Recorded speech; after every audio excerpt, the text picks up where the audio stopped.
Welcome and happy Beltane. Blessed Sabbath to everyone. So, the wheel of the year has turned once again, bringing us to Beltane season. So, this fire festival of the Celts ushers in energies of creativity, fertility, sexuality, and abundance. This is also a time when we may notice a slight thinning of the veils as they thin in order to allow more souls to enter this world at this time. So, we're going to be talking about all of this, all things related to Beltane tonight, including ways that you can celebrate the energy of the season.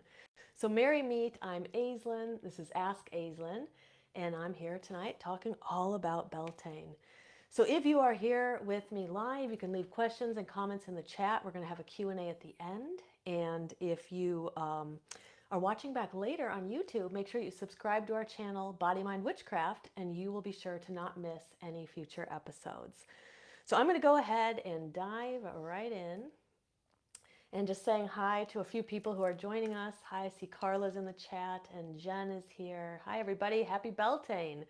So I'm just going to start by telling a little bit about the holiday, and then we will discuss some different ways that you can celebrate it. And I do want to mention here at the beginning that Beltane is not like all of our other Sabbats. It's not a singular day, so it's not like you just have today to celebrate. It's a seasonal energy. So what this does is it introduces about 4 to 5 weeks of energy where you can work with the energy of Beltane before it starts to shift into the energy of Litha.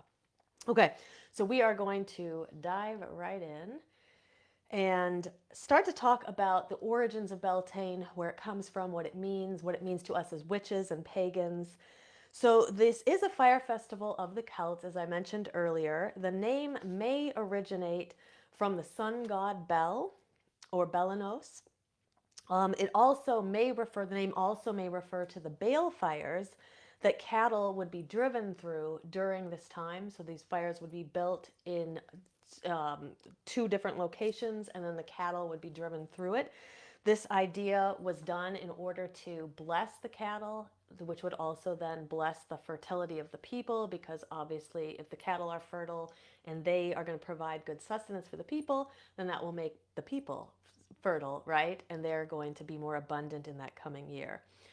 Now, it's also thought that at this time that the fire was very purifying, so it could also purify or burn away any diseases that the cattle might be carrying or that the people might be carrying. Now, when we talk about this from more of a perspective of witches or Wiccans, we want to look at the story of the Wheel of the Year. So in its entirety, it's a story of the god and the goddess and how they come together and they continue the propagation of the people and of the land. But when we really focus in on the aspect of the Wheel of the Year story at Beltane, what we see here is the sun god who was born at Yule. He has reached his sexual maturity at this point, and he is transformed into the green man. Sometimes people will say into the horned god. Now, people believed that the fertility of the land was ensured by his union with the maiden goddess. So there's a lot of sympathetic magic that we will see in this story, because if the two did not come together, then the land would not be fertile and it would not be prosperous for that year. And if you think back to our ancestors, at least now we know that if we have a bad year, let's say there's a drought or there's some kind of storms or something that may damage some crops, we know that there are other places to get food, right? But our ancestors didn't necessarily know that, and so they relied so heavily on this sympathetic magic. Now, this union between the god, this sexual god at his sexual maturity, and that maiden goddess, the union is called the Hieros Gamos. And it would be enacted either physically, actually literally enacted, in which case a woman and a man would be chosen to represent the god and the goddess, and they would have sexual union at that time, and then it would be representative of the god and the goddess coming together. Now, other times it can be done symbolically. So in our modern day world, most of the time the Hieros Gamos is performed symbolically. So for example, in our own coven, when we perform the Hieros Gamos, which we don't always do at every Beltane, but we do at some of them, typically what we'll do is we'll take a chalice that will represent the womb of the goddess, and then we'll take an athame, or you could use a wand. We always use an athame, and the athame will represent the god. And then through the ceremony, you will bring the athame and descend it down into the chalice, and that is the symbolic hieroskamos. So modern day witches are going to tend to do that form. Now, balefires, so just talking a little bit about kind of origins before we jump into what we as modern day witches might do to celebrate. The balefires can serve several different purposes. So like I mentioned earlier, driving the cattle through the balefires will purify them, which means that it will purify the people as well. But couples can also, and did also, jump hand in hand over the balefires in order to ensure their own fertility.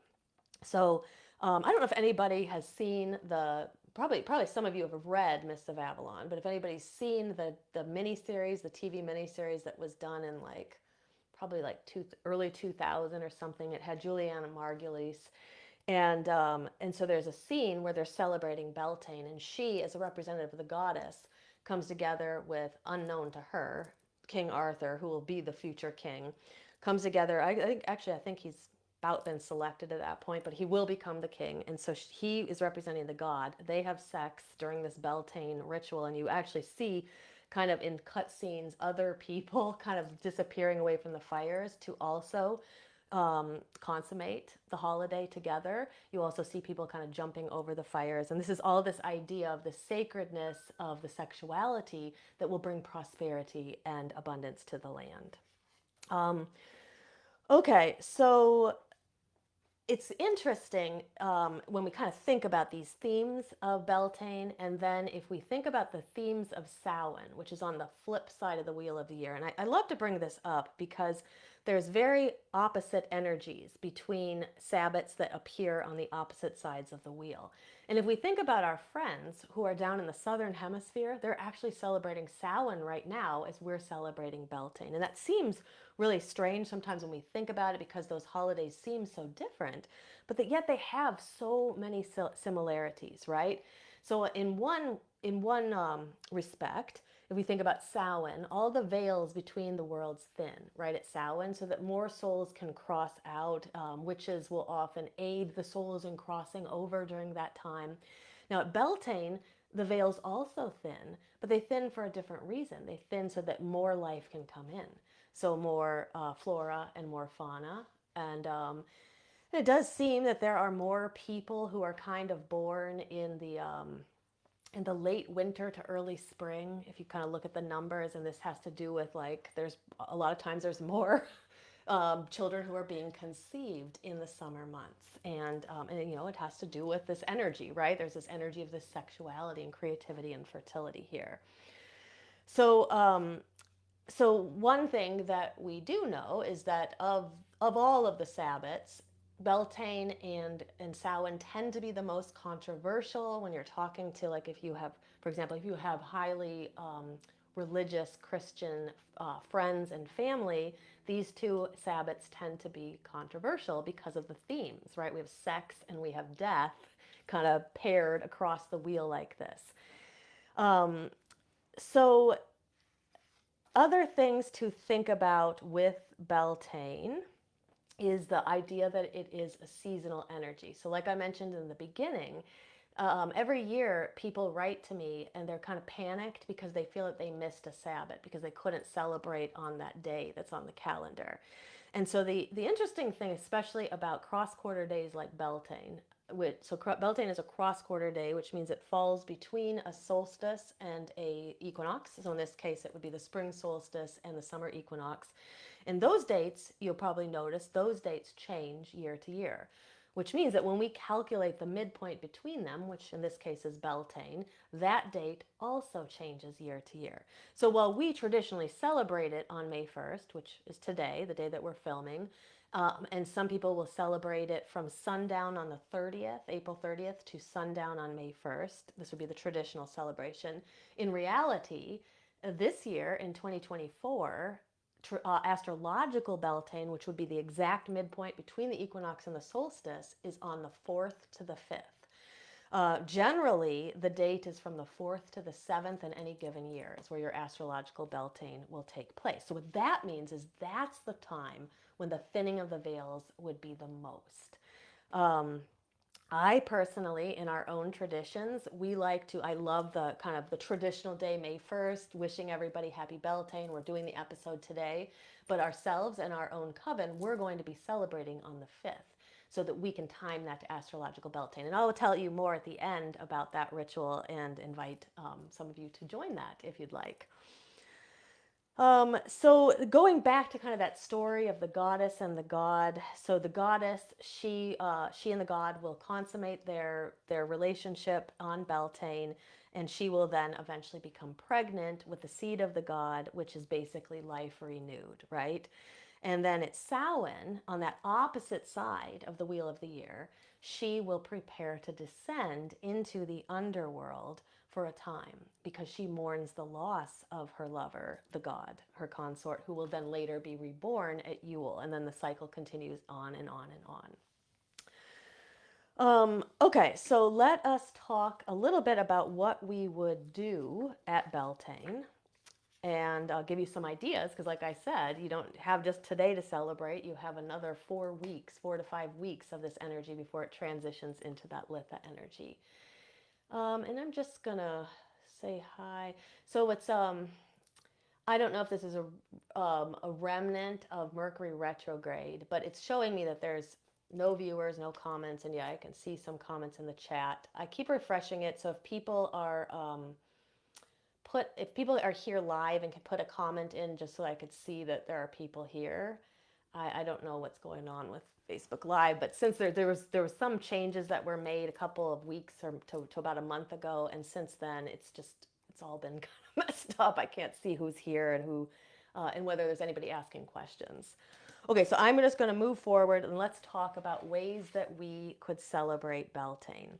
So the first idea is to build a balefire of your own, and I'm going to give you some ideas, like different ways that you could do it. So, one thing is just it is a fire festival. So if you don't have a yard, if you don't have a place and a means to make a balefire, that's totally okay. Light a bunch of candles during your ritual, kind of fill your room with light, because again, this is a fire festival. It's about bringing light in and sexual energy and creativity and fertility and all of that fire energy in. So just kind of fill your space, your magical space or your ritual space with as much light as you can. Now, if you do have the means to build a fire outside, personally, I haven't built a balefire before, but you can get like a fire pit is a good way to do it. Put it in a fire pit. We actually have a it's called the Celestial Cauldron. We got it a few years ago at Home Depot, and it looks like a big cauldron, but it's essentially like a movable fire pit. And so it's just kind of a big cast iron thing, right? And you can put some wood in it and start a fire that way. And that's typically what we do here. Now, a couple of notes about the balefire. If you are going to build the fire in order to jump over it, I just want to give you a few cautions here. So number one, you're jumping over fire. So make sure that you can jump high enough and you don't have like a skirt or something that's trailing behind you that's going to catch on fire. So I know it sounds obvious, but this is a fire holiday, and fire is just like, its energy is so abundant that you got to be a little bit more cautious when working with fire when that energy is already amplified. Now, a second thing to be cautious about with leaping over a balefire is that unless you are past like childbearing years, or you want to get pregnant, or you want your partner to get pregnant, you want to be careful when you jump over a balefire. You want to make sure that your intention is for some other reason, because this was the traditional reason people jumped over it, was for fertility. So you can definitely jump over the balefire and not want physical fertility in your life. You just want to make sure that you set that intention. You're very clear about what type of abundance you're drawing in. Otherwise, it's a very fun, very, very fun activity to do. And in fact, a few years ago, I think it was like 5 years ago at this point, we went to a Beltane hosted by the Green Man, one of the local pagan shops around here, and they had a balefire and we jumped over. It was a lot of fun. Okay, so let's go to a second idea of a way that we can celebrate. And we can make flower crowns. So I wish that I had tried to find one earlier that I made a few years ago using artificial flowers. Couldn't find it, but it's pretty self-explanatory. You can use real flowers or you can use artificial flowers. And if you use artificial ones, then you can make a crown that you'll be able to wear next Beltane and the next one after that. If you use real flowers, you'll be able to make one to wear temporarily for the holiday, and then you can offer those flowers back to the land, back to the fairy folk. So a lot of fun to do this. If you're not sure how to do it, you can find a lot of tutorials online that will teach you how to do it. Great craft idea for kids. So if you have kids you want to kind of bring into the Beltane celebration with you, very, very nice craft for them, but it's also really fun for adults too. So that would be making a flower crown. Now, kind of along those same lines, like flower magic is very heightened at Beltane and at Litha, and so you can do plant or flower meditations as well. Now, a few years ago, this was back in February, so it wasn't at a Beltane, but we went to PantheaCon conference up in San Jose. Christopher Penczak was speaking. We have had the good fortune of hearing him speak during one of his classes, and he did a whole class on uh, plant magic and meditation, and we were treated to one of his wonderful meditations where we kind of were induced down into the meditative state, and then he just gives a suggestion where you just kind of, it's sort of like the meditations where you find your animal spirit or your animal guide. You're kind of induced into this place, and then your animal kind of appears out of the forest or something. So here it's like the plant spirit comes to you, and so you don't second guess this. You're just going to go with whatever comes to you. And I remember during that particular ritual, strawberry was the plant that came to me. And then from there, you go into this meditation and you kind of imagine yourself being the strawberry plant and being planted and growing and being harvested. And just like, what is it like to be the life cycle of that plant? So, really fun kind of way to connect to plant energy. You can probably find some meditations online, like you would look for like a plant spirit meditation. I bet you could find some on YouTube. And just as a side note, a lot of people will ask me, well, how do I know if it's a good meditation? Well, you know if it's a good meditation if you like it. And usually the first thing is if the person's voice resonates with you. That's usually the first thing you want to look for. So that would be one idea to work with plant energy. So another idea of working with plant energy during this time is planting seeds. So we talked a bit about this at Ostara because this idea is very good for Ostara, very good for Beltane. By the time we get to Litha, we're less about planting seeds. We're more about kind of celebrating before we move into the waning half of the year. But at least at Ostara and Beltane, planting seeds with our intentions is so, so very nice. So you can find, if you have an intention, so perhaps there's a certain kind of abundance you want to bring into your life, perhaps there's creativity you want to bring into your life, perhaps you're looking for healing, whatever your intention is, you can find plants and seeds that are aligned to that intention. I highly recommend Cunningham's Encyclopedia of Magical Herbalism for anybody who doesn't know a lot about plants. It's a really user-friendly beginner kind of guide. It has this wonderful appendix at the end that lists all of the different intentions that you could possibly think of, and then lists all the plants that are connected to that intention. So if you look up in that, you can look up healing, for example. It'll show you all these different plants you can use. Then go down to the garden store, to Home Depot, wherever you buy seeds, and get some seeds that would be aligned to that intention. Then what you'll do is you can take the seeds in your hand, you'll make a whole ritual out of this and really infuse them with your intention. So that means sending your intention down into the seeds. And then the idea is we've got some kind of sympathetic magic here going too, is as the seeds grow, so does the intention grow. So really great way to connect to plant energy. You can then, like, as that plant, as you're tending that plant and loving that plant, you'll also start to connect to its spirit. You can start to meditate with it. Also, a really great activity for kids too. They can get really, they can have an intention too, right? And they can pick out seeds and plant them and care for that plant, and then start to connect and commune with it as well. So some ideas, those are some ideas of how to work with plant energy during Beltane season. Okay, so the next idea is to build a maypole. And so I'm going to talk about an actual maypole, and then we're going to talk about a mini maypole because most of us don't have the means or enough people to do a full maypole. So the full maypole, I'm sure you've seen pictures of it. It's a long pole that's placed into the ground. It's going to have ribbons tied to it. Typically the ribbons number from 6 to 8, but I've seen people do more than that before, and there will often be like a flower crown that's attached to the top of it, or there might be flowers on the ribbons. Now the maypole itself, the pole itself, is going to represent the god, the phallus of the god, right? And then the flowers and the ribbons represent the feminine energy of the goddess. And so together we have, right, Hieros Gamos, we have the union of the god and the goddess. Now, if you've ever had the fortune of being somewhere where they did a live maypole, like we did when we were at that Beltane ritual a few years ago, we got to do the live maypole. So much fun, a lot of merriment. This holiday, like Litha, these are very fun holidays. As opposed to like we get to Samhain. I'm not going to say it's not fun, but you know it. The energy is more somber and more serious. But this is more lighthearted, right? So people are skipping and enjoying themselves as they weave in and out of this maypole. Now so our own coven actually, we did make a maypole once with some PVC pipe. You can do it with PVC pipe. You'll have to get enough of it. You'd have to dig a hole in the ground so you could secure it. Then we tied ribbons to it. Now our coven isn't as large as like that Beltane festival at the Green Man. There was probably 100 people there. Here in our own coven, there was like 10 people there. So you could still do a maypole with 10 people. We did that one year. But then another neat idea for people who can't build a maypole is you can bring it into your own home.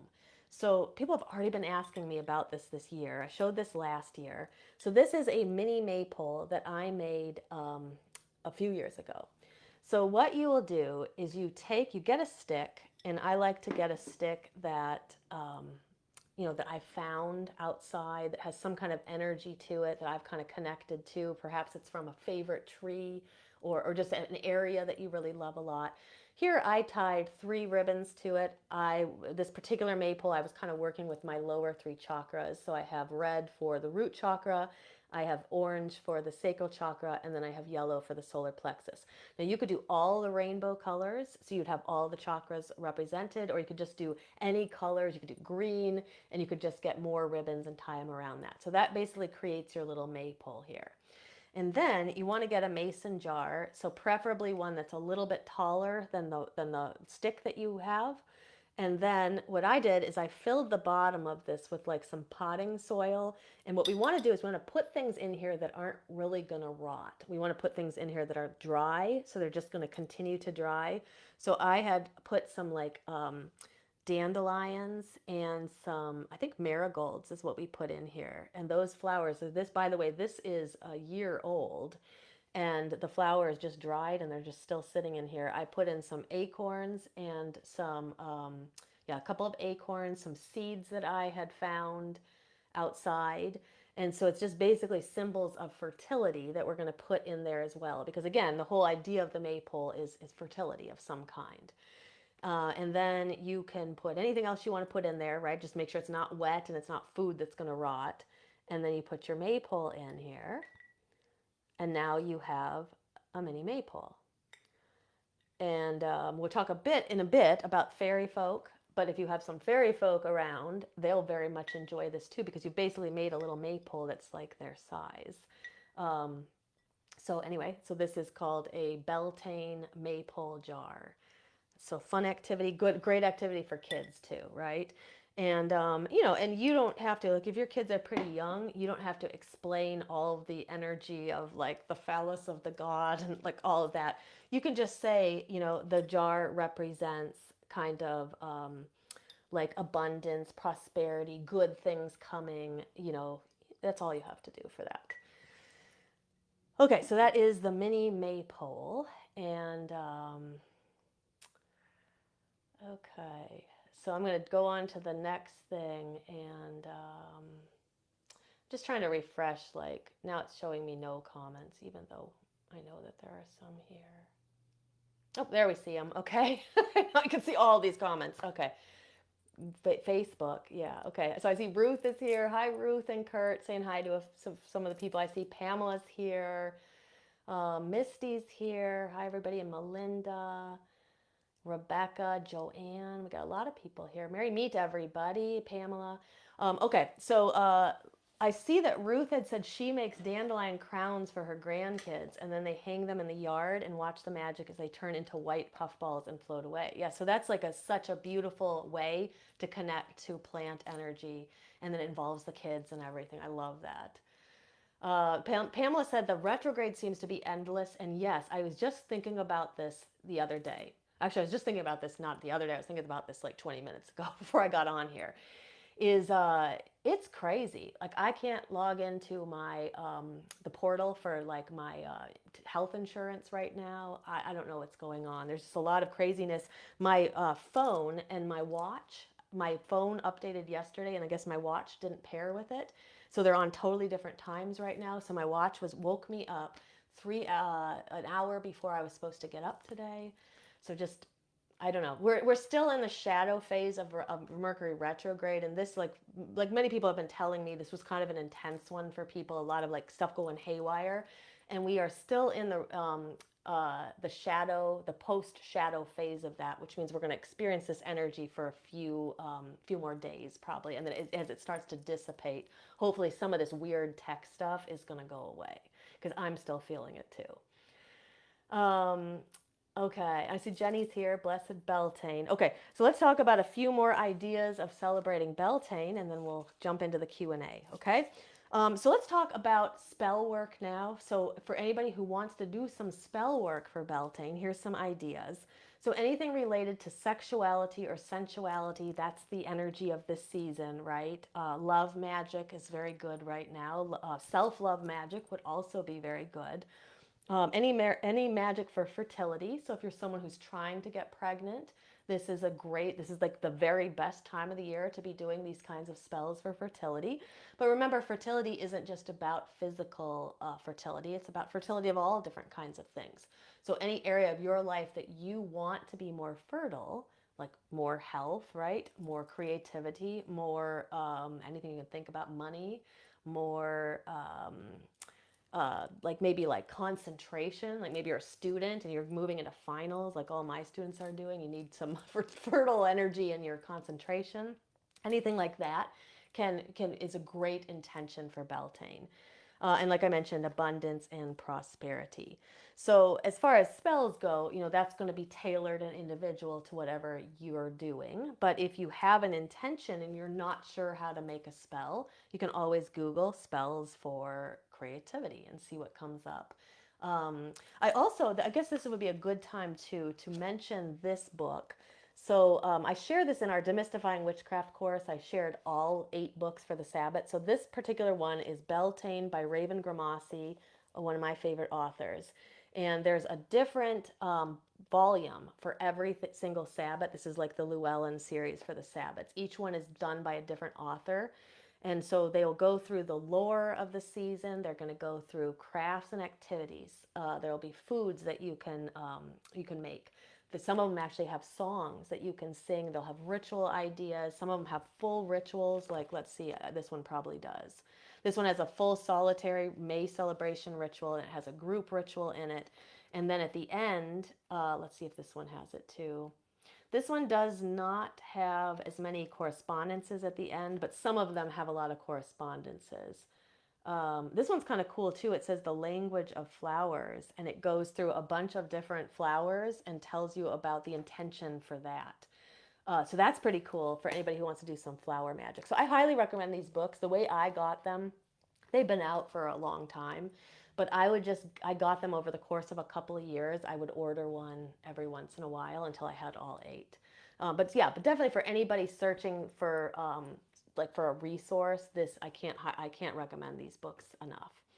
Okay, so Beltane by Raven Grimassi. Okay, let's talk about a few other things. Divination is a good thing for Beltane. Like we said earlier, the veils are a bit thinner than usual, which means that the messages, not only is this about like kind of souls and spirits crossing in and out of the planes, but also about our connection to our higher self, to our guides, to wherever our insight is coming during divination. So I always recommend people, do the divination you like, but it's also, since it's such a prime day for divination or prime time of energy for divination, try a divination method you've never used before, or maybe one you dabbled in and you kind of you never got into it. So like for me, I've always done tarot, and I've done the pendulum a bit over the years. I've always enjoyed it, but I've never spent a lot of time focusing on it. So this Beltane, I'm going to spend time with my pendulum. I've been sleeping with it under my pillow for the last couple of weeks.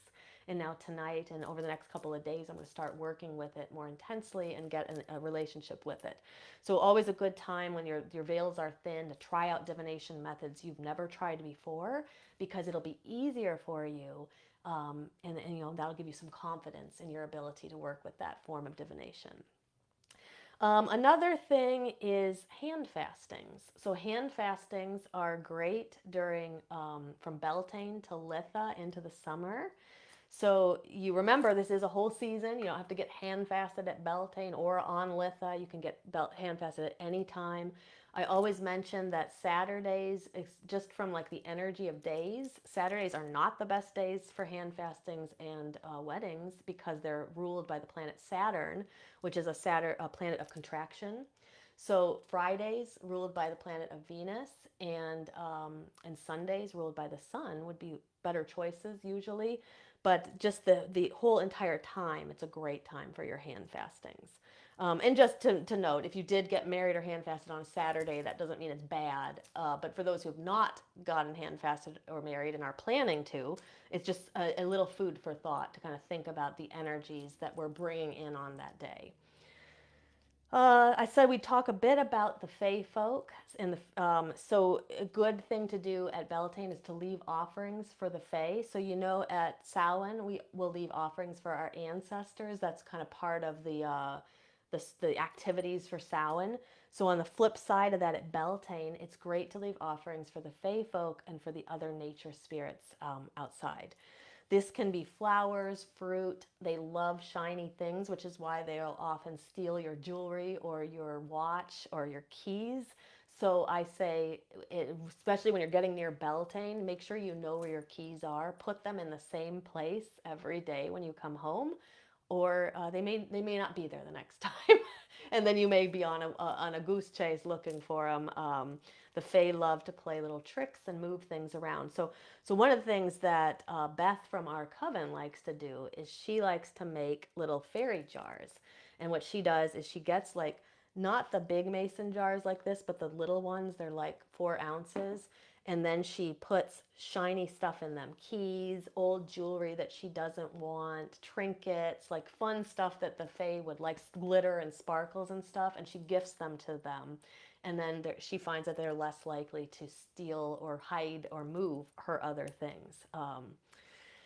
So leaving offerings for them.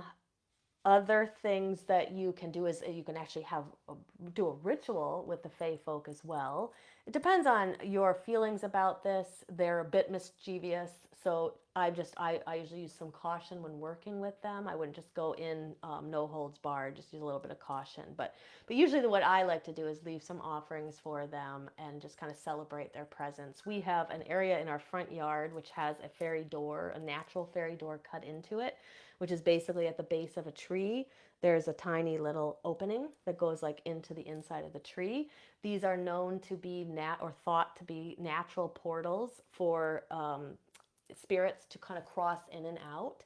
And so what I do is I kind of I put little light there. I'm gonna go get them a new like little solar light to put there, like right outside of the tree, and then I leave offerings for them. I brought them some seashells back from the ocean the other day. So just a lot of ideas. You can get the kids involved in this as well. And then people also like to buy or make the little fairy doors, like as a craft. And that's really fun to do as well. You can get those kits at Michael's or anywhere you can get craft kits. Um, a couple of other ideas. As far as rituals go, one of the things that you can do is you can work with the 9 sacred woods. So the Beltane fire was traditionally made of 9 sacred woods. I'm going to read them to you right now, just with an FYI that they're not easy to find all of these, so you can substitute. But if you really wanted to do this, what I would recommend is start preparing early. So maybe you wouldn't be able to do it for this Beltane, but you could start preparing for next Beltane. And you would gather alder, ash, birch, hawthorn, hazel, and holly, oak, rowan, and willow. So those are the traditional 9 woods of the Beltane fire. Now you can always swap any ones that you can't find. You can always swap in for apple, so wood from an apple tree, or a fir tree, which might be easier to find, or grapevine can also work if you're having trouble finding any of the particular woods. Now just know that you don't have to do this. You could just build your fire with normal wood, but if you want to go above and beyond, maybe you gather your 9 sacred woods next year. Each of the woods represents something different, and it was just a traditional way that the fire was built. As far as your altar goes, ideas for your Beltane altar is flowers. That should be no surprise. Candles, because of kind of the fire energy. The cauldron or the chalice to represent the goddess, and then the athame or a wand to represent the god. Colors that you might use on the altar cloth might be green or white or any kind of floral colors. Now, if you work with deity in your practice, you might call in different deity archetypes. So you could work with any fire gods or goddesses or sun gods. There aren't as many sun goddesses, like there's Amaterasu from the Japanese pantheon, but most sun deities tend to be gods. So you could bring in a god or goddess of the sun. You can bring in maiden goddesses, right? And then of course the horned god or the green man would be the god representative of the Hieros Gamos. Now, specific deities that you might work with then would be Bel, Pan, Jack in the Green. So here we have all of these kind of like green man, horned god deities. Apollo is a solar god, right? We have Dionysius and Bacchus, so that kind of connects to the fun and the merriment and kind of the sexuality of the holiday. Aphrodite and Venus. Balder is also connected to this holiday. Now, the list is not exhaustive, so if there's a deity you want to work with that's not on the list, or you don't like any of the ones on here and want to work with them, always just Google, deities of Beltane, and you're going to have a more will come up. Okay, so that is what I had to share with you today. So I hope that there are some ideas that will resonate with you, that you'll be able to use either right now, as we're at the traditional Beltane, or maybe this weekend as we move into astrological Beltane, or even into the next few weeks as we just kind of carry on and really bring this energy into our lives before it starts to transition into Litha. That will happen kind of about mid-June. Okay, so what I'm going to do is I'm going to move into the Q&A right now. I've got some questions that people sent to me, but if you're here live, you can put questions in the comments, and I'm going to answer those too. The questions do not have to be about Beltane. They can be about anything related to shadow work, witchcraft, or energy work. And then I also, after that, I will tell you about our Beltane ritual coming up on the 5th and how you can join us if you would like to. Okay, so my first question is coming from, let me check this really quick here. So still having trouble with these comments. So I know there's more, and I just keep pressing buttons, and see here I have some more comments here. So let me kind of go back here and see.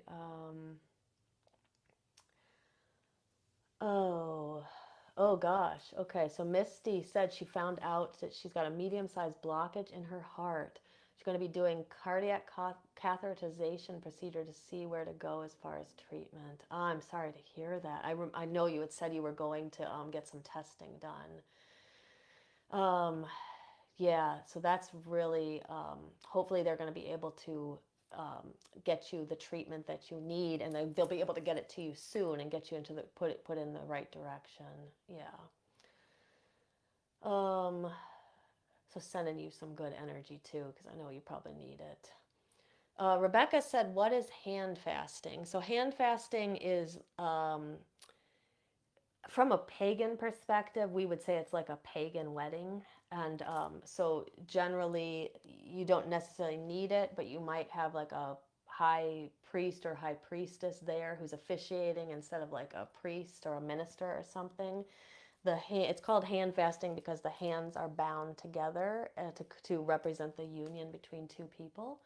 But that would be like the simplest definition. It's just kind of like a pagan wedding, and it could be like official or not official. So like if you had somebody who could make it official, so it was like legal, then you can do that. But sometimes people choose to get hand fasted and they don't get legally married at the same time. You can do that as well, where you just have the ceremony.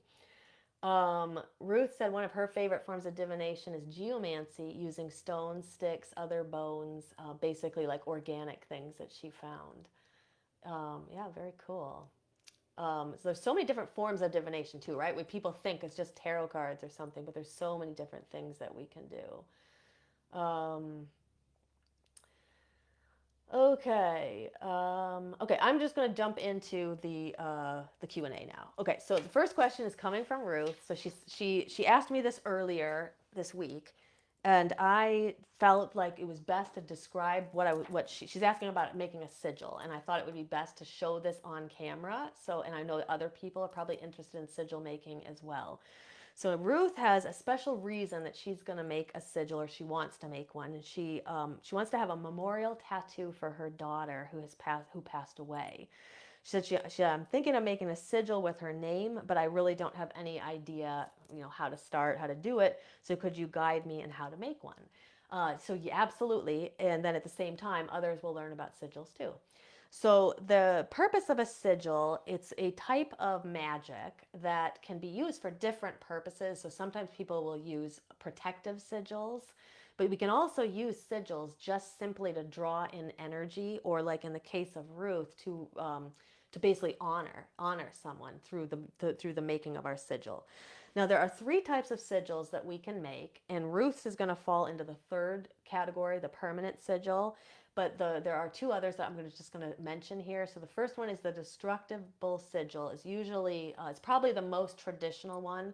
So what happens in a destructible sigil is a symbol is made, it's charged with an intent, it's burned usually, and then we sort of forget about it. We let the energy just kind of go off to the universe. So it's a very nice way to do magic if you have an intention that you want to bring in, and you want to charge it real quick, and you want to release it. So it's personally one of my favorite forms of magic. And in our coven, in our Shadow Seekers group, we've done some sigil magic before. We're going to do some more in the future as well. Now, the temporary sigil is made in the same way. So in a moment, I'm going to explain how you make one. But it would be made in the same way. But the only difference between a destructible and a temporary sigil is that you wouldn't destroy the temporary sigil right away. So I think the best example of a temporary sigil would be like, let's say someone's going to go to court and they want to bring in some energy to make sure that the outcome of the case goes the direction they want it to. So they might make a sigil, and they could draw it on their arm, and of course your clothes will cover it. No one knows it's there. And then afterwards they'll wash it off. And so it would be like we would do a temporary sigil if we want like to carry the energy for like a moment or like a day or a couple of hours, and then we don't need it anymore, so we would just wash it off. So a lot of times, or people might draw, like you could draw them on a window or something, and then you could just wash it off later. Now, the third type of sigil, which is the permanent type, that is the one that Ruth is going to make, and it's you essentially make it the same way. It's just what you do with it next is different. So in the permanent one, you would make it, and then you would keep it. And so some people will put it, like they'll like write it on a piece of paper and they slide it under their mattress, okay? Because they want the energy to just kind of be there. I've heard of other people, they'll make a sigil, they'll put it on a piece of paper, and then they'll put it behind picture frame in their house, somewhere that's not going to be disturbed. It's just going to be there. So for example, like somebody who wanted a house protection sigil, maybe they don't want to destroy it. Maybe they want to keep it in the house, so they might put it, behind the picture frame. Now in Ruth's case, she's going to make a tattoo. So this is another really great way to have a permanent sigil. So now we're going to talk about how to make one. So it's very simple. And so I went ahead and I've made one, and I've done step by step how you would make it. Now, typically what's going to happen is if your sigil is an intention, you would write down like I am or I have. We want this to be in present tense. Now for Ruth, she would be doing what she would be doing is she would be writing her daughter's name. And you can choose to write her first name. You could write her first, middle, and last name. It's all up to you what name, or if she went by a nickname, you could use that instead. But what you'll do is you'll write down whatever the intention is. So the name, in my case, I did this, I'm going to make one for creative energy for Beltane. So I said, I am creative. Now, if I'm going to do an intention, I want to make sure that this is in present tense, not in like, I will be creative. I want this to be in present tense. It's happening right now. I am creative. Okay, so that's the first step. So write down whatever it is, the person's name, the intention. Okay, now in the second step, what you're going to do is you're going to go through what you just wrote. And this is going to be kind of hard to see because the pen, you can kind of see it. I've crossed out the vowels and any letters that repeat. Now, in the case of this particular sigil, or this particular intention, nothing repeated, but I had a lot of vowels. So you can see I've kind of crossed them out. And then what I'm going to do in the next step, so once I've crossed out all my vowels and all my repeated letters, I'll be left with a set of letters. So in my case, I was left with MCRTV. Now what I'm going to do next is I'm going to take these letters, and what you can do is you can take them apart or you can keep them together, and you're going to make a design out of these letters. So now nobody is going to look at this right now and know that this says I am creative, right? Probably not.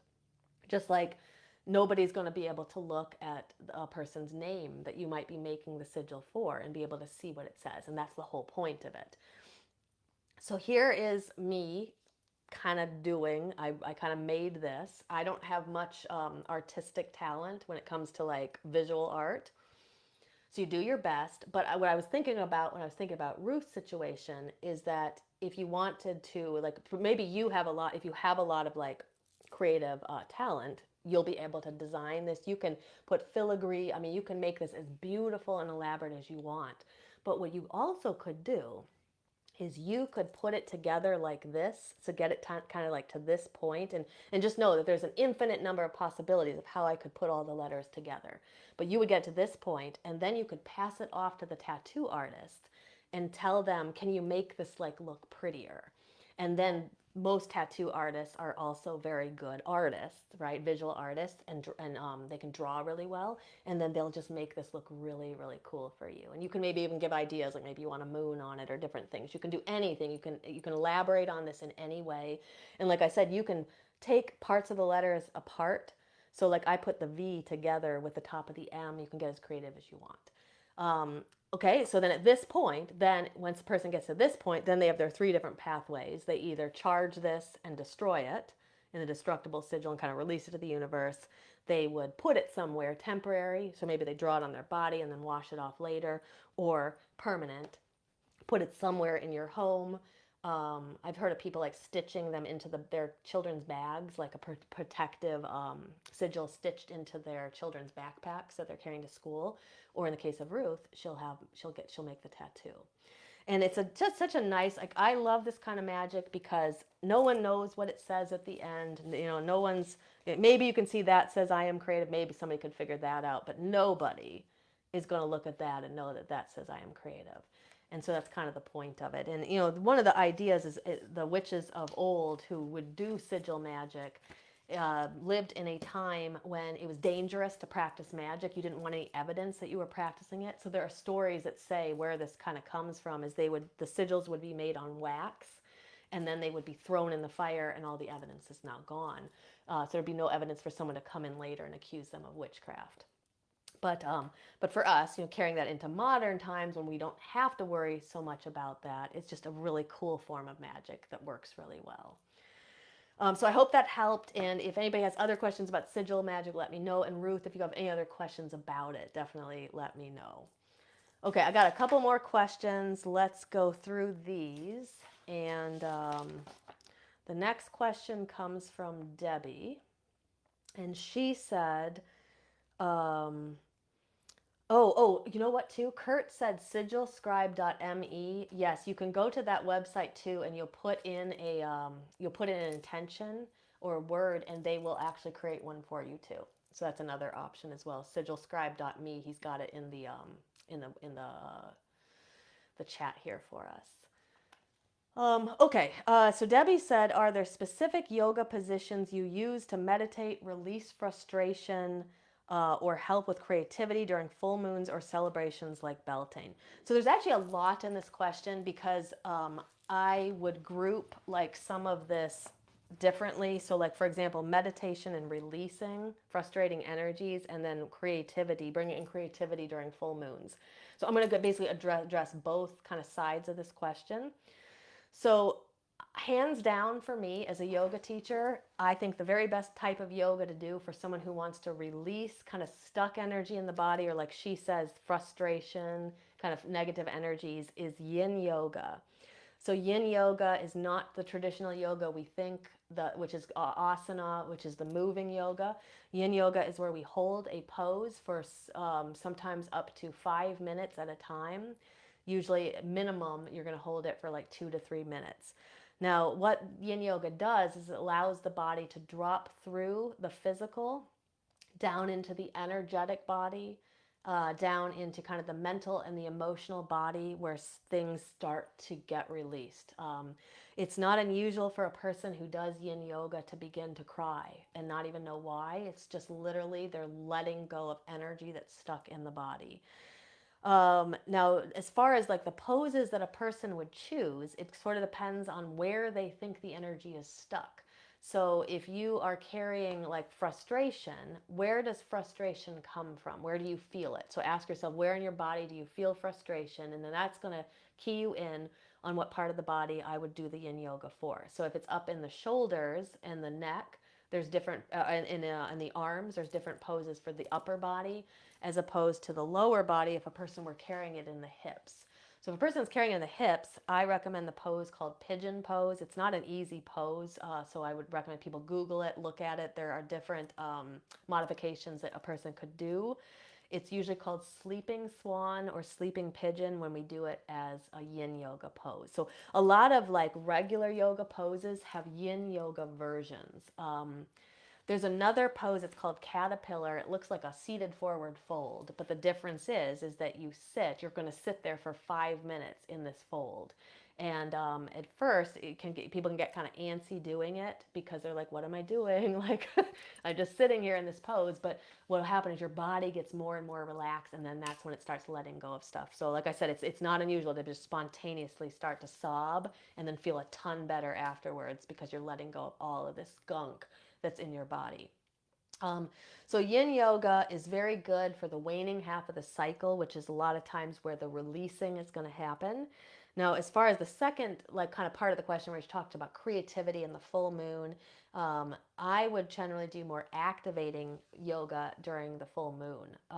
You want to get your energy moving, especially if you're trying to draw in creativity. We want the energy moving now, so you want to get going. And so sun salutations are great, but I love moon salutations. So if you're not somebody who does a lot of yoga and doesn't even know what a moon salutation is, Google that, and you will find the poses to do for that. It's basically a series of like about 8 poses, like a sun salutation. You do them in sequence, and it's honoring the moon, and so it'd be great on a full moon, especially when you're trying to draw in some creativity. Now, my final thought for Debbie too is because she wanted to release frustration. That's kind of like a hot emotion that we don't want to carry, right? And the lion's breath is excellent for that. So you can pair any of this yoga you're doing with the lion's breath. For those who don't know, super simple breath, looks a little weird. But you'll inhale normally through the nose, and then on the exhale you open your mouth, stick out your tongue, and you kind of make a hissing noise on the exhale. So it's like, and it looks crazy, but it feels great if you do that like 5 or 6 times and just really think about, like, I like to think about purging the negative emotions, purge that frustration out of you. I think you'll feel a lot better. Okay, next question is from Melissa. She's asking about doing a cord cutting for someone else. So she said, can I do a cord cutting for my daughter or a banishing spell? She asked if I could, and I was unsure if she needed to be there present or if I could do it for her. So yes, you can definitely do a spell for someone who isn't there with their permission. That's the only thing I would say. It's my form of magic is to not do magic that's not with someone's permission, but everybody has their different views on that. In my honest opinion, though, I think that spells and magic are a lot more powerful when the person can be there. So if she can be there, that would be my preference. So, for example, I usually will not do spell work for someone if they're not going to be there or they're not going to be doing it too. So, usually, what I do is if a person approaches me and they want spell work done, what I usually will do is either have them join me on Zoom and we do it together, or I would create the ritual for them. I would record myself performing it, and then I would send it to them, and they would then perform it along with the video. So they've done it too. That's my own opinion, but I just feel that when the person who is the recipient of that kind of magic can be involved, it can be better. Now, when sometimes they can't be, so sometimes people are very sick and you want to do a healing spell for them, and absolutely, right, with their permission, do that. Maybe they can't be there, they're not in a place where they can do it. But if your daughter is open and willing to be there, that would be my preference, that she would be there. Because knowledge is power. Because now what you're doing is, you're not only are you doing something very great for her, you're helping her let go of something, right? But you're also teaching her how she could do it on her own next time. So if you can if you can have her present, great. If you can't, though, you can absolutely do the spell for her. Absolutely. Okay, so I hope that helped. Those are just kind of my thoughts on spells for other people. Okay, next question. Jenny has asked for, she wants to know about energy work for witches, pagans, and other magical folk. How is it different and or the same from others who are not practicing magical traditions? So really good question. We're doing a workshop in our Shadow Seekers membership this coming month. It's called Kundalini Energy Work for Witches. And I put that for witches because I do believe that when witches and other practitioners of magic do energy work, there's a slightly, while our methods might be the same, kind of we're doing some of the same things, we sometimes have a different purpose for it. And that's what I'm going to talk about here. So the methods tend to be similar, but the goal may be slightly different. Now, the first thing we want to think about is, like, why do people do energy work in the first place? So a lot of people do energy work for healing or health. So especially if they're people who are like not practitioners of magic, they practice Reiki, but they wouldn't consider themselves a witch or a magical practitioner. So they're tending to do that healing work, right, through manipulating energy. Perhaps a person, you don't have to be a witch to do Reiki. You don't have to be a witch to balance your chakras. So there's people who just want to balance the energy inside of their bodies. And so as witches, we want to do that too, right? So we want to bring in health and healing and optimum health, right? And we want to balance our chakras as well. But we have a second purpose that goes beyond balance and health, because we want to use and manipulate energy in our spell work, and maybe for a variety of reasons we want to learn how to manipulate that energy. So spells would be one example. Now we can learn to use the energy that we work with in our exercises. So like all of our balancing of chakras, working with Kundalini energy, we can then learn how to what's the word I'm looking for? This is not the word I'm looking for, but send it into that magical working. So let me give you an example. So there's something in the body called bandhas. Now, the people who are in Shadow Seekers, you're going to get to learn all of this in great detail later this month in our workshop. But briefly, what a bandha is a bandha is an energy lock in your body. We have several of them. We have one in the root. We have one in the midsection. We have one at the neck. And so what these bandhas do, and there are others, but what these bandhas do is when you activate a bandha, you essentially create a container in your body where energy can build up and like kind of percolate is what I think of it. And you can store it there and you can charge it and you can hold it. And then eventually you let go of the bandha and then you release the energy. And so there's a lot of like when I really started studying Kundalini energy, they use the bandhas just to kind of like hold energy and then they let it go. But we can hold energy and we can charge it and then we can basically send it into our magic. So for example, let's say that you're doing some breath work, right? So breath work is going to build all of this energy in your body. It's building up, building up, building up. And now let's suppose I want to use it for a spell. So what I would do is I would activate the root lock, which is the Mula Bandha, is the lowest lock in the body. And so I'm bringing up energy. Maybe I'm drawing up energy from the earth as I'm charging it. I'm bringing it up into my body, and then I'm going to hold that root lock. The easiest way to think about like that is like if you could think about the muscles you use when you like are going to stop urination. That's basically the root lock. So you basically hold that, engage that, hold the energy in your body, and then you can send it into something, but you're basically allowing your body to be the place where it charges. So that's just one example of how a witch could use that kind of energy that she or he or them take from their own practice, right? And that's just their practice, kind of like Kundalini energy. They're doing it for health, they're doing it for balance, right? But now once you know how to work with it, now you take it to an advanced level and you start to use it in your magic. And to me, that's the difference between using kind of energy work for regular people who aren't magical practitioners and energy work for witches and magical practitioners. So I hope that helps. And those who are like Jenny and those who are in the Shadow Seekers membership are going to get treated to a whole workshop where we go through all of this, how you block all the bandhas, what you do, how you release energy, and it'll be a great workshop. Okay. And I see Kurt said he did a Reiki course, and he has one he can recommend to anybody if they want to try it. Okay. Last question I have here, and then we'll see if there's any more in the chat. This one's from Suzanne. She said, "How do I find my inner wounds from long ago?" She said, "I've gone back as far as high school with some self-healing," which first of all, I want to congratulate her because great job on doing your self-healing work so far. Going back to high school is a big deal. Moving the blockages out, kind of discovering what's going on, what kind of wounds were created in high school and how we can let go of them. You've probably already cleared out quite a lot, is what I feel. Now, to get back to your earlier wounds, you're going to want to travel back farther. And some of the best ways to do that is through inner child work and then through exploring the mother wound and the father wound. Now, I would start with inner child work probably because you're trying to get back a little bit further back, and you'd like to bring your inner child into all of this and have them be an ally during all of this.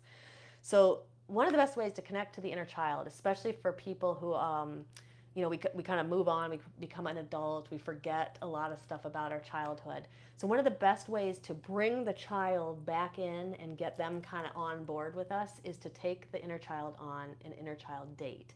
You set aside time every week if you can, every couple of weeks, at least every month, where you go and you do something that maybe you weren't allowed to do when you were a kid, or something you really loved, or a food that you loved, you go eat it, or a toy that you always wanted, or a toy that you had that you lost. Like we were at this store called 1984 here, and it's like all like vintage 80s stuff, and there was like an elf that talked. I wanted that so bad when I was a little kid. It was like my mom got me just the stuffed animal elf. ALF, Alien Life Form, for those who don't know from the 80s, was a character from a TV show. And God, I wanted the one that would talk, and my mom wouldn't get him for me. And so we saw him at that store, and I almost got him, but his ear was broken. But it made me think, like, that's something maybe I should get. My inner child seems to like light up when I thought about that. So finding something that kind of makes your inner child light up and do that thing or get that thing, that helps to bring the inner child on board with what you're going to do. Now, the other thing that I would recommend is that you can also use prompting, like journal prompting or prompts for contemplation, and get some. I would Google like inner child prompts for shadow work, something like that, and see what comes up. Kind of pick the prompts that seem like they're resonating with you, and then either journal about them or go for a walk or do some yin yoga and kind of lay in the poses and just think about the questions. And what you're going to find is things start to come up. The more that you work with the inner child, the more stuff comes up, more memories start to come up that you can manage. It's not like you're going to get flooded by a ton of stuff you're not prepared for. You can manage all of this. And you can also kind of tell, your guides too, as if too much is coming, just slow it down. I can only work on so much at one time. But usually what you're going to find is that there's stuff you're carrying from childhood that's going to start to come up. And then the other thing you'll find is if you do some shadow work, that's why the shadow work prompts for the inner child are so good. If you do some shadow work, what you're going to find is some of the current patterns that you're kind of engaged in, some of the negative or the limiting beliefs that you might have right now, like start to write those down and then see if you can start to trace them back. Because as you start doing the work, what you're going to find is those go pretty far back. Your inner child's getting them on board. They're going to kind of help guide you back to those memories. And all of a sudden, you might have some insight into, oh, okay, this way I was, this one pattern I had that I carried all my life goes back to when I was like 6 years old, and this experience that happened. And then you'll be able to start to release some of that stuff from long ago. So I hope that helps. For anybody who's doing, wants to do that pretty deep inner child, mother wound, father wound work, that's the kind of stuff that we do in Shadow Seekers. And it's a good time for me to kind of segue into what's coming next. So our Shadow Seekers membership is closed right now to new members, but will be opening up soon. It will be opening up on May 23rd. It's going to be open for 1 week for anybody who wants to join us this round. So just look for some emails and some posts in the Body, Mind, Witchcraft Facebook group, and it will be on our YouTube as well as we get closer to that. For anybody who wants to kind of dive in, like if you're interested in this kind of work, our membership is a place where you can dive in and you can do it with others in a supportive environment. Okay, so let me see if there are any. So there's a lot of comments here, and so sometimes it gets hard for me to tell what I've read and seen and what I haven't. So if I miss anybody's questions, if anybody had Q&A questions and I'm missing them, I will make sure and I'll go through later and answer anything I missed. But let's talk about what is coming up next. Is our ritual on the 5th. And I see I'm already over an hour, so I'm going to get out of here in just a second. So we have a fantastic Beltane ritual coming up on the 5th. We did this ritual a year ago for Beltane.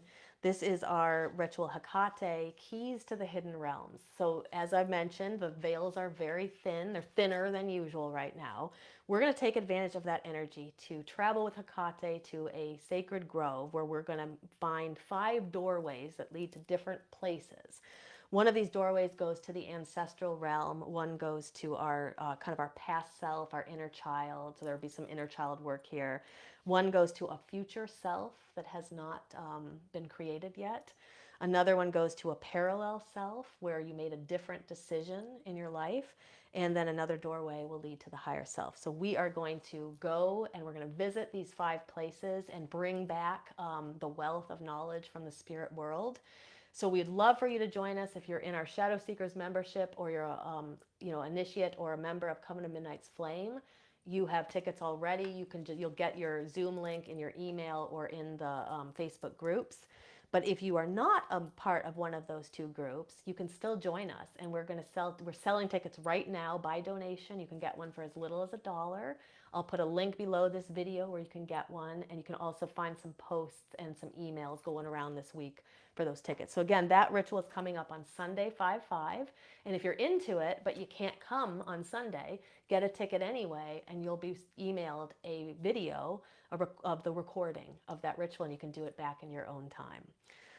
Okay, so that is what I was going to say. And then coming up on 5/8, I'm going to finish out kind of our talks on the elements with a episode on the spirit element. And then on 5/15, it's to be announced. I don't know what the topic is yet. If anybody has any topics they want to they'd like me to do, you can give me some suggestions. I'm always looking for new topic ideas. And then on 5/22, we have a very special free public full moon ritual coming up. This is our Kali burning away negative fears or negative emotions and fear ritual. One of our most powerful and cathartic rituals that I've probably ever led. You'll be able to come to that live for free, and then our Shadow Seekers membership opens up the next day. It'll give you a good taste of what we do in our membership too. So if you're kind of on the fence about the membership, come to that ritual, and then you'll get an idea of what we do, and you'll know if the membership's right for you. Okay, so that's all I have, and I hope I didn't miss anything, but if I missed any questions or comments, I'll go back later and I'll answer those, okay? And I hope that everybody has a great Beltane. So like I said, today's traditional Beltane, but astrological Beltane's not even until Saturday and Sunday. And then you have this whole energy of Beltane coming up for the next few weeks. So I hope that some of the ideas in this video resonated with you. I hope you have some new ways to celebrate. And I'd love to hear from you too. If you try out any of these ideas for celebrating Beltane, I'd love to hear what you did. I'd also like to hear if you do different things. I'm always looking for new ideas too. If you like what you hear, make sure to leave a heart or a thumbs up somewhere in the video so we make sure it gets out to the feed of more people. And if you're watching back on YouTube later, make sure to subscribe to our channel, Body, Mind, Witchcraft, and that way you will not miss any future episodes. All right, until next time, happy Beltane and blessed be.